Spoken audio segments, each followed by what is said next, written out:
Hi my friends, good morning.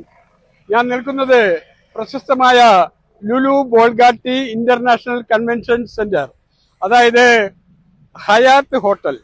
Hayat ഹോട്ടലിന്റെ മുൻഭാഗത്ത് ഞങ്ങൾ ഇന്ന് മീഡിയ വൺ എന്നുള്ള ആ ഒരു ബിസിനസ് കോൺക്ലേവിന് വേണ്ടിയിട്ട് വന്നിരിക്കുന്നതാണ്. പ്രശസ്തരായ ബിസിനസ്സുകാരാണ് ഇവിടെ ഇപ്പോൾ വന്നിരിക്കുന്നത്. അതാ ഹെലികോപ്റ്റർ പൊങ്ങിക്കഴിഞ്ഞു. എനിക്ക് തോന്നുന്നു ഇവിടെ വന്നിരിക്കുന്ന ഏതോ ഒരു ഗസ്റ്റ് തിരിച്ചു പോകുന്നതാണ്. ഇതാരുടെയാണ് എന്ന് എനിക്കറിയില്ല, പക്ഷെ അതിൽ എഴുതിയിട്ടുണ്ട് ലുലു ഗ്രൂപ്പിന്റെ ആണെന്ന്. ആരാണ് വന്നിരിക്കുന്നത്, ആരാണ് പോകുന്നത് ഒന്നും ഞങ്ങൾക്കറിയില്ല. ഞങ്ങൾ ഇവിടുത്തെ ഈ ദൃശ്യമനോഹാരിത വീക്ഷിച്ചുകൊണ്ടേയിരിക്കുകയാണ്. ആ ഭാഗത്ത് നമുക്ക് കാണാം ഗോശ്രീ പാലം. ഇത് നമ്മുടെ ചൈനീസ് മോഡൽ ഫിഷിംഗ് നെറ്റ്, ചീനവല. അവിടെ ഒരു ഹൗസ് ബോട്ട് കിടക്കുന്നുണ്ട്. ഒപ്പം തന്നെ DP വേൾഡും ആ ഭാഗത്തായിട്ട് നമുക്ക് കാണാം. എല്ലാവർക്കും നന്ദി, നമസ്കാരം. ഞാൻ ജോൺസൺ ഹിൽ പാലസ്.